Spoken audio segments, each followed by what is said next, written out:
It's about how hard you can get hit and keep moving forward. How much you can take and keep moving forward. You want something, go get it. Period. You gotta keep moving, let's keep moving, let's go. Don't quit till you got nothing left. This is where we have been, this is how we got here, this is who we are. Life moves pretty fast. You don't stop and look around once in a while, you could miss it. You're listening to the Hustle Indie Show, sponsored by FS Houses, where we seek out some of Indie's most hustling people and places to learn about what they do, how they got started, and where they're going. Sit back and enjoy the show.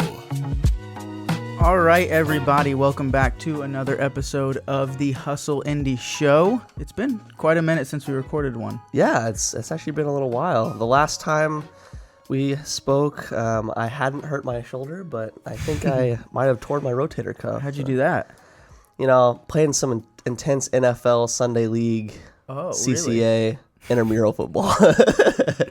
Did you go to the doctor already, or? No, my dad's a doctor, and he said wait a few days and we'll see. But it's actually not as bad as it was, so I'm hoping it's just a bruise. But cool. Yeah, a lot's happened over the weekend since we last recorded one. I actually got a puppy, which is with us in the office. Oh, we might have to show the fans somehow. Maybe. We'll see. Yeah, it's been a busy weekend. I don't know. I mean, just feels like it's been too long. I know. I haven't seen you in a while either. I know. How have you been doing? I mean, busy. Yeah. Busy, but Hey, I'm glad that you're here though. But because this is great. For those of us that are listening or watching, if we need anything real estate, what would you tell them? Now, there is this one place I know. Really? Some people might not know it, but if you're listening to it, it's called FS Houses. They're located in Indianapolis, and they are sponsoring this show, another episode. Thank you so much, FS Houses. So FS Houses is a local real estate brokerage who specializes in anything real estate, from property management, investments, traditional sales, or anything else that you might have questions about. FS Houses will bring you a professional and yet personal experience to help guide you through the confusing world of real estate. And they also now offer marketing services such as photos, videos, website creation, and a lot more. So if you want to find out more about real estate or the marketing side, you can contact FS Houses or find them on their website, fshouses.com. Again, that is fshouses.com. Thank you so much, FS Houses. Yes, thank you, FS Houses, for sponsoring this show and every episode and for giving us the opportunity to have such amazing guests in here to tell us a little bit about themselves. And speaking of amazing guests, we've got an awesome guest with us today. I only know a little bit about what he does. I get my hair cut at the place that he owns.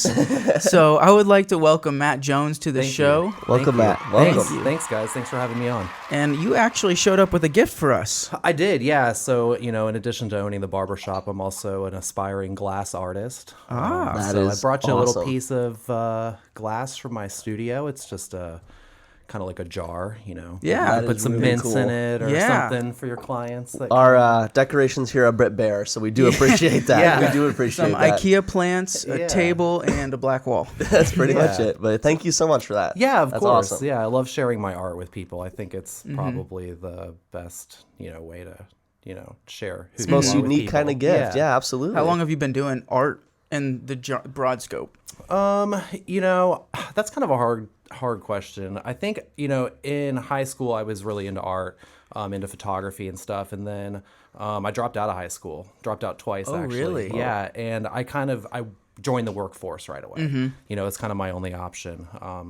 And I lost like that creative edge for years, and about 4 years ago, I was in Virginia with my family, and my stepmother is a second-generation stained glass artist. Oh, wow. So she and I did this like little piece in the garage, and it really kind of just lit a fire in me.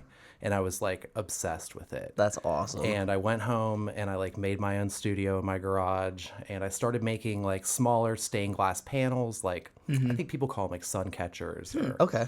just little things you hang on your window, and I started doing those, and then just kind of gradually, doing bigger and bigger and bigger. And with glass, it's such an interesting medium because a lot of people come into it from different aspects. There's people who do stained glass, church windows that are like very intricate. They take painting and hot glass work and a lot of like a lot of artistic creativity and planning and stuff goes into those to people who come in through glass blowing, hot glass, making ashtrays, paperweights, stuff like that. And then kiln work, which is how I made this thing for you guys, is that's all kiln cast glass. Gotcha. So you do that in a kiln. So there's so many different ways that you can get involved in it. And, I think that as any hobbyist, a true hobbyist gets obsessed with their hobby. They want to find all of the aspects of it, and I think that's what happened with me in glass. I really kind of just wanted to figure out every single type of way that it's used, its application, and every part of that artistic, quality to it. So. Cool. That's awesome. So let's kind of start at the beginning. So we kind of have no idea what you do. We have no idea how you got started. So kind of take us through the beginning of dropping out of high school and onwards. How did you get to what you're doing now? Yeah, sure. So, I'm not from Indianapolis, but I've been living here in Indianapolis long enough to say that I'm a Hoosier. Gotcha. Awesome. Adopted. I was born in Maryland. My parents were in the Air Force. We kind of moved around a little bit. Landed here in Indianapolis. We lived in Fishers. I went to Hamilton Southeastern schools when I was a kid, and then moved to like the North Central district area, went to North Central, and then was kind of like going back and forth between those schools during high school. And that wasn't really working for me. I wasn't really doing very well. Gotcha. So, I was presented an option out, and I took it. I think it was expected of me to continue to work full time though. So I started working in kitchens. I've always loved cooking. Sure. So I started working in kitchens, and I worked at Basbo Pizza in Broad Ripple. Oh, really? I love Basbo. Oh, that's good the stuff. weekend I started there, they moved from that little house on the canal that they started off in to where the Nouveau building was. So that whole week I was like starting a new job and helping them transition this business into a new thing. And a friend of mine that worked there was leaving and gave me an opportunity to be the kitchen manager there. Oh, wow. And it was a big opportunity for me considering, my past. So, I took it, and I ended up working there and working up to the front of the house manager and doing front of house and back of house managing there for quite a while until 2006. I started working at Rock Lobster, which is like one of Indy's longest running nightclubs. Gotcha. It's been open for 27 years now, I think. Wow.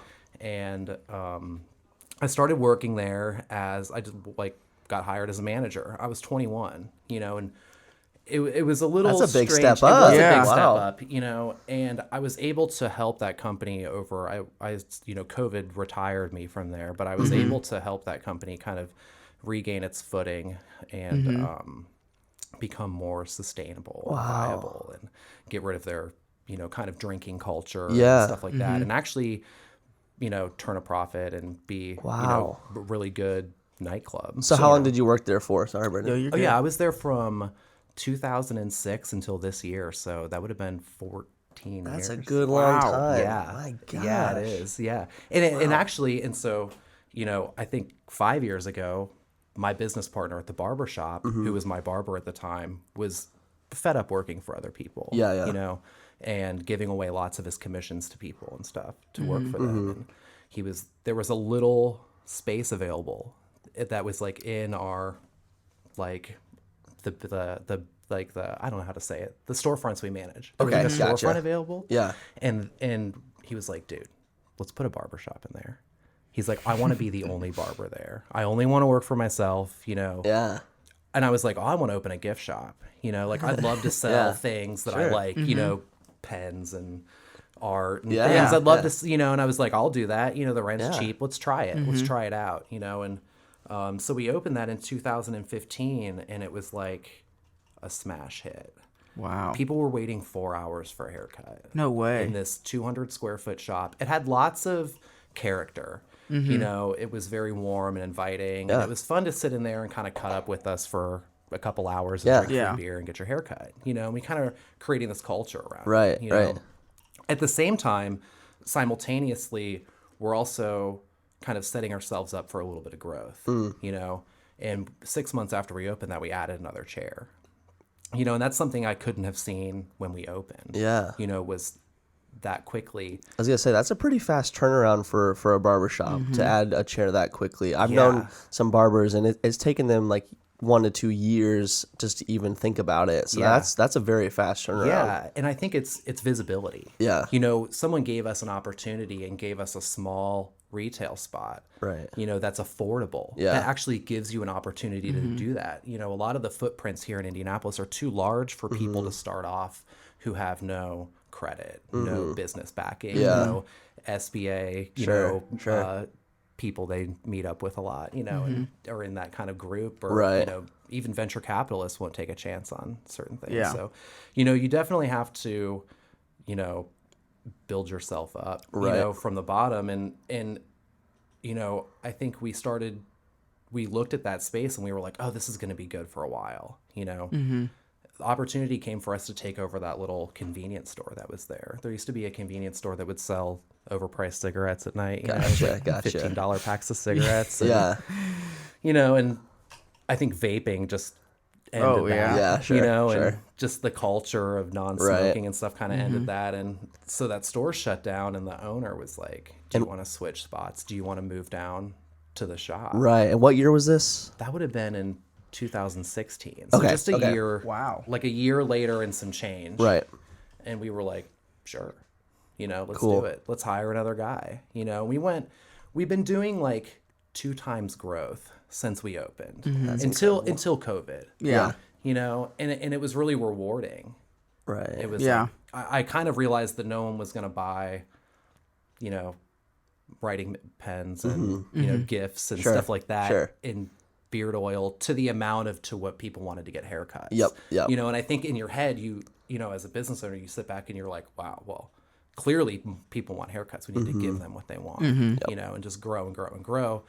But at the same time, be responsible to your employees and make sure that everyone's making a good living. Yeah. You know, and not grow too quickly to where, you know, if you add someone, it just severely takes down other people's income, you know, because, you know, at the end of the day, you know, barbershop is about tradition and, you know, keeping consistency. You know, people like to walk in the door and see the same people, you know, so it's, you got to keep those people there, you know, and, whatever it takes, you know, and I feel like that's been our business practice since the beginning. Yeah.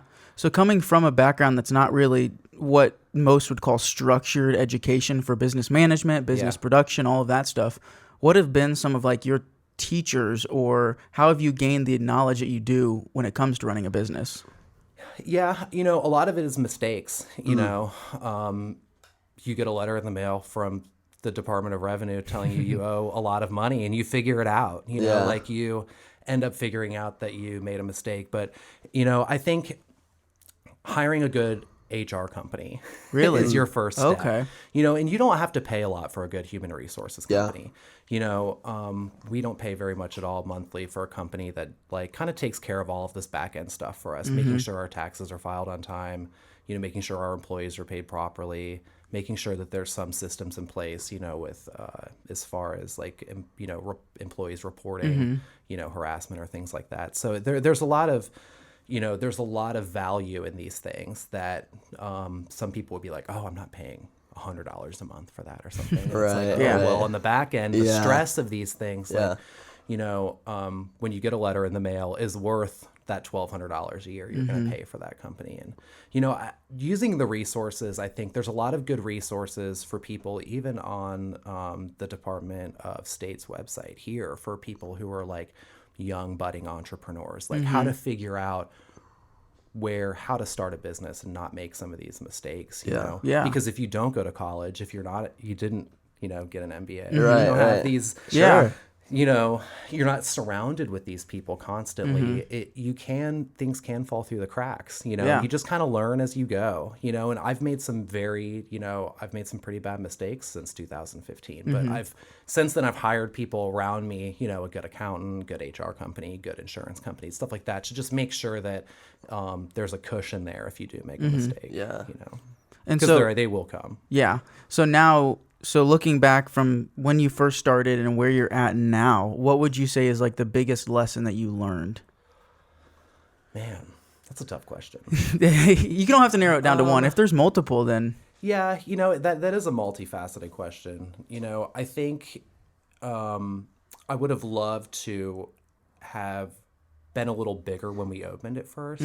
But I think, because you waste so much money remodeling and remodeling and remodeling. Yeah. We've remodeled our barber shop like 6 times. Really? Wow, Yeah. within 5 years? Purchasing Sure. equipment, Yeah. anything, and you just, every time you grow, you have to like rethink the way that everything, we were walk-ins only forever, pre-COVID. The whole basis of that shop is built around people kind of cutting it up with each other and it being very lively and the atmosphere being very jovial in there. And for us to have to kind of switch our whole business model to, appointments only, I'd say, that lesson learned there is being flexible and being okay with that flexibility. You can wake up the next day and everything will be totally different. And I think you have to be okay with that.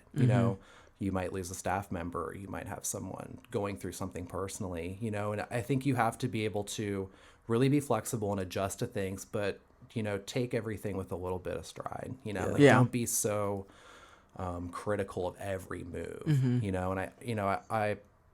I think that's probably the biggest lesson I've learned, since opening that is just to kind of step back and let things happen and not don't beat myself up too much about the mistakes. Right.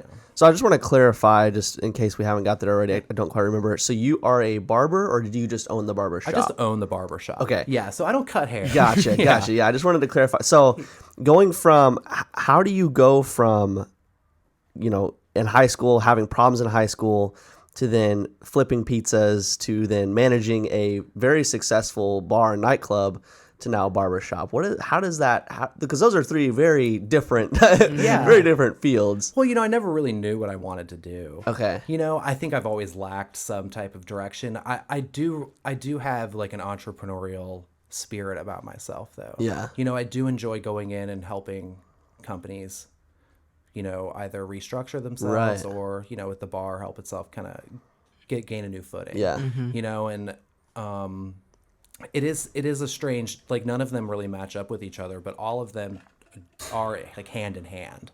Yeah. They do like one piggybacked off the other. Gotcha. And I think owning the barbershop is really just kind of random. I never expected it to be as successful as it is today. And I think that's something too, like, when you open something, I don't think you should ever expect anyone to care about it as much as you do, and like, I think some people, they open up their business and they roll out the red carpet and there's nobody standing there, and like, that's kind of what I always expect to happen. Right. I always expect people not to care as much about it as I have, because you've just spent, if you're opening a business, you've spent months obsessing over it, figuring out every detail. I'm sure you guys starting a podcast, I'm sure you like started reading about like microphones and audio gear and video gear, figuring out like what the best formats are and editing software and this, that, and you're just getting obsessed with it. And then when you open the door and you're super excited about it, there's nobody there. It kind of like crushes your spirit a little bit, and I think that everyone should go in thinking that nobody cares about it as much as you do. And I think too, especially for me, as someone has been in this process at a much smaller scale, obviously, than you, it's important to share that passion and that energy with those that are watching, because I mean, you can't expect someone to step in and have the same drive and excitement about something as you. So like, it's your job to share that with them. It is. Yeah. Especially, in the art community, I think that, so there's so many different art mediums, and people have an opportunity to really show who they are through that, and the one thing that I regret about working at the bar for so long is that it didn't present me the opportunity to go to all these First Friday events and kind of get in the community. There's this whole budding art community, but also existing art community in Indianapolis that's like giant. The one of the last guys you had on your podcast, from Fab Crew.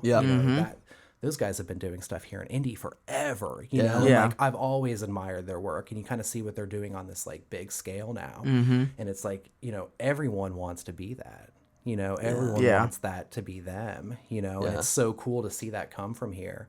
And that's what's so cool about Indianapolis, is that it offers this platform for people to become recognized on a citywide scale. Like glass artists in New York, you get lost, there's a million of them.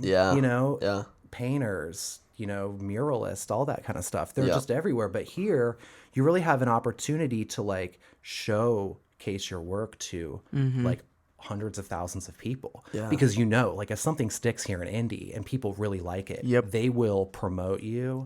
They will like go to the ends of the earth to like help you elevate yourself. And we've seen a lot of people leave here and go to national platforms, artists, writers, musicians, like all types of people, and I think that that's that's what I love about Indianapolis is that it is a big city, but we do have this like small town atmosphere. Absolutely. And it allows there's social circles, but they all kind of are intertwined with each other. There's some people here that I'm like, how am I just now meeting you? Yes, like absolutely. it's so weird that I'm just now meeting you, considering we're artists or we know people, in music, or we've worked at bars and restaurants around each other for such a long time, and until this year, things were going on a really like steady upwards trajectory of like awesomeness, and I'm hopeful for the future, that a lot of people here in Indianapolis have kind of strapped their bootlaces in and are ready kind of to fight this out and stay viable through the, through COVID and everything. Cause, what we need is more retail diversity. I think what Indianapolis is lacking, what is kind of holding us back is this retail diversity. We have so many eateries, there's lots of new breweries opening up. There's lots of places to go sit down and eat and drink and socialize like that. But there aren't a lot of, clothing stores, gift shops, bookstores, where are our bookstores? We need more things like this. And we need more people like the people that took a chance on me, to give us smaller retail, to give us smaller footprints that we can afford, to give us a little bit of credit, to give us those loans and stuff, and just a little bit of chance to help these people get their businesses open, because we know that people here will support their local businesses like to the end. And I think COVID's really helped drive that out. I used to not, I'm vegan, so I don't really go out to eat a lot. Sure. Cook at home mostly, just by nature of diet. Right. Before COVID, I didn't typically go out to eat, but every once in a while I'd be like, oh, let's be vegetarian. Right. Let's go eat a Bluebeard. Sure. We can be vegetarian and eat a Bluebeard. And we would do that. And we probably did that, my husband and I probably did that maybe, I don't know, twice a year. Gotcha. Right. Gotcha. Since COVID's been going on, I've been using the grocery store they opened up. Like weekly. I've spent way more money with them than I have when they were open as a restaurant. Now that I do them as a grocery store, and they adapted, they rethought, they were able to be flexible with their business. A lot like us, we weren't just going to be like, we're not taking appointments anymore. We're just going to keep fighting against the grain. Like, you just change, and people will embrace those changes and really help you, elevate yourself here. Right. Yeah. And that kind of leads into my next question. You answered it pretty well, but Indianapolis as a city, why have you decided, since you were not originally from here, but you did grow up here and it's been an integral part, why did you decide to actually stay here and not move out when you had the option to? It sounds like you kind of had the freedom to, between jobs potentially, to do that. Yeah, absolutely. It's so easy to live here. Really? I think a lot of people might say that. Yeah. It is easy. It's easy to live here. It offers you a lot of opportunity. We have you can leave here and go so many places. Yeah. And it's inexpensive. Yes. It affords you, I traveled a lot when I was working at the bar. I had some friends that lived over in the Netherlands, and I would go visit them quite a bit. Yeah. And if I would have lived in New York, I wouldn't be able to afford these plane tickets and the stuff. cost of living helps so much. Absolutely. It's crazy how much you can save here and kind of plan for your future. Yeah. And I think if any smart, young person here in town should be thinking of Indianapolis as their platform for retirement. We might not like being landlocked here. Right. We might not have the best music venues. We might not get the biggest names in town. The weather may not be the best. It might not be the best. It's not we don't have that big notoriety that other cities do, except around the Indy 500 or whatever. Right. it really is like it's an opportunity zone for people, for you know, and it's just like it's a place where anyone can afford to live the life that they want to live, and then the life that they've like dreamed of too, you know. And I think that's really cool. I think a lot of other places don't have that. And then, you know, you're within, I just kind of like where it's at, centrally located. You know, we've got family on the East Coast still and family on the West Coast. So it's kind of like in between everything. Yeah, and absolutely. It's not bad. Like, it's when you leave here, you're excited to go other places. But when you're coming home, like coming home to Indiana feels good. Yeah. You know, I don't know why. Base. Yeah, it is a great home base. Yeah. You know, the airport's always like 15 minutes. You know, like have you ever waited more than like 20 minutes Airport's at the great. airport? Yeah. It's like nowhere else is like that. And I think, you know, it's just one of these, like you could keep adding things on to why Indianapolis is just like such a cool city. You know, especially its walkability. You know, I think a lot of people didn't realize that until the Super Bowl. Like how walkable downtown was.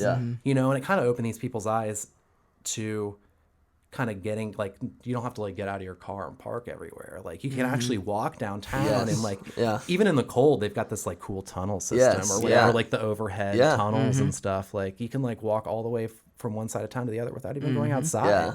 You know, and I think that's like we've adapted here to that kind of climate. And I think that this year people are still, I think like COVID's going to force people out into the cold a little bit more to do things. And, you know, that might not be such a bad thing. Right. We have such great winter activities here too, you know, and the trails are empty and the parks are empty, you know, and it's just a great time to go out.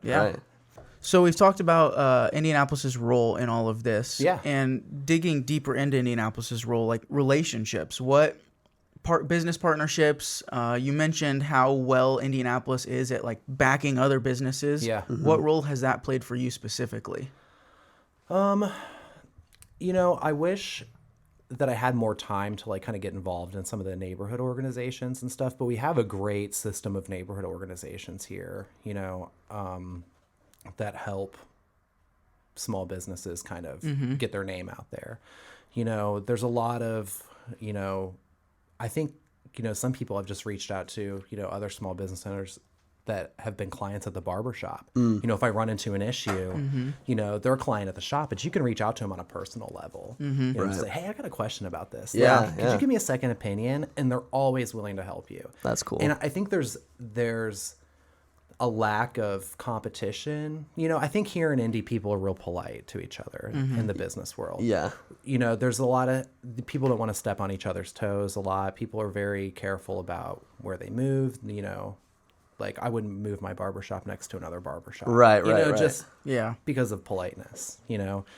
And I think you find that here where a lot of times people would be competitive. They don't want to give you any information. You know, they don't want to share their knowledge with you because they're worried that you're going to do better than them. But here it's not that way. I think you find when you're asking for help or you're asking for advice, you know, within the business community here, you get really good feedback.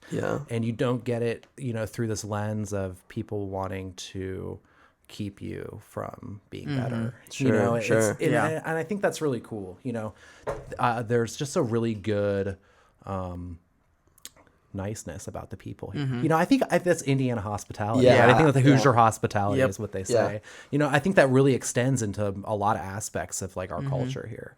You know, is just being helpful to your neighbor. You know, and you know, especially like where our business is in Broad Ripple, there's a lot of stuff that's been the same there for a really long time. Like it's been the community there doesn't want a lot of change. You know, there's a lot of empty storefronts and there's a lot of abandoned businesses and there's a lot of things that are closing down right now.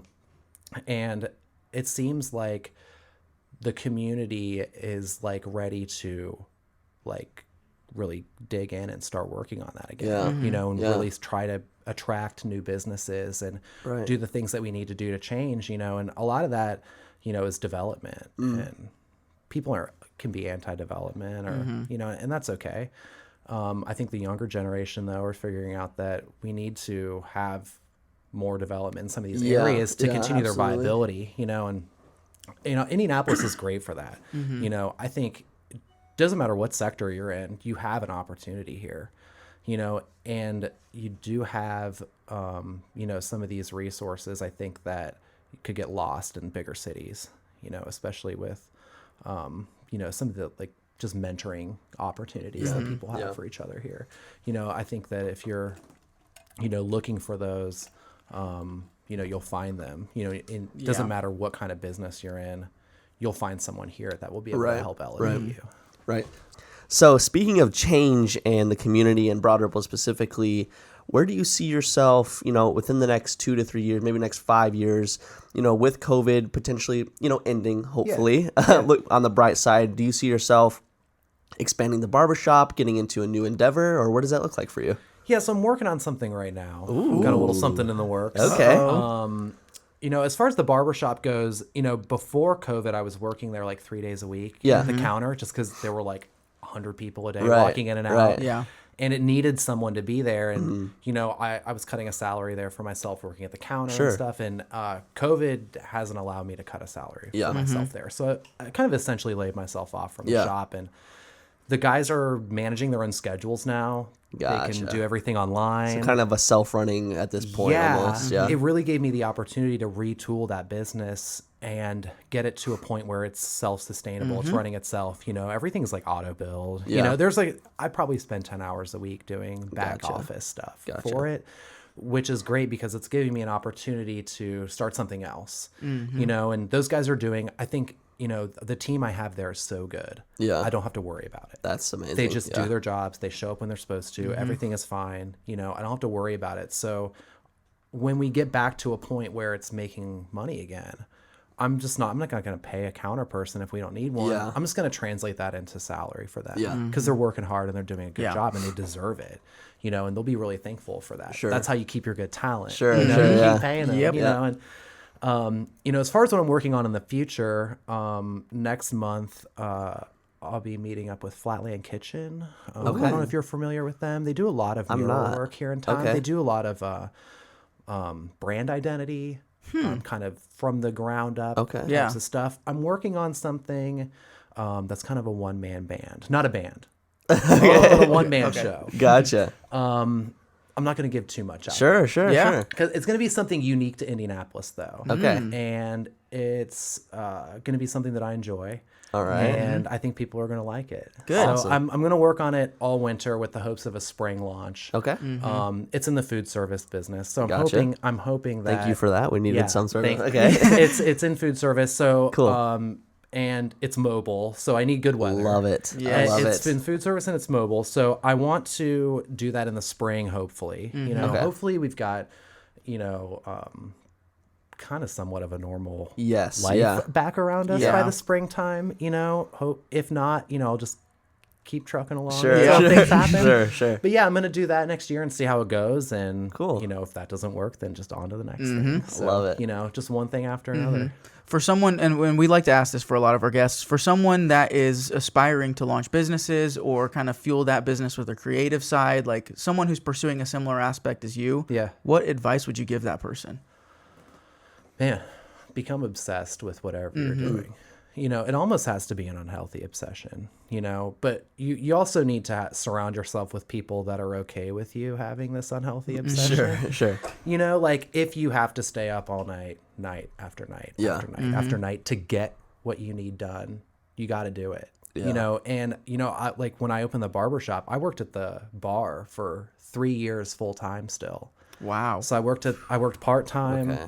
I worked part-time at the shop, like 20, 30 hours a week. And then I worked 30, 40 hours a week at the bar. Wow. And I did that for 3 years. And it got to the point where I was like sleeping in my car between like in 20-minute breaks and stuff. And that stuff, you know, I was so nervous though of giving up one before the other was footed. Right. You know, you know, make good choices. Yeah. You know, surround yourself with good people, you know, creative people who have your best interest in mind, you know, and pay yourself what you're worth. Yeah. You know, you never discount what you're bringing to the table as a business owner. You know, although you have to surround yourself with really good talent, you know, there's a reason that those people are coming to you in the first place, you know, and having that self-realization, having some confidence going forward really helps you out, you know, in the long run, you know, but obsession, you know, become obsessed. Like if you're gonna, you know, when I started going to open the barbershop, I had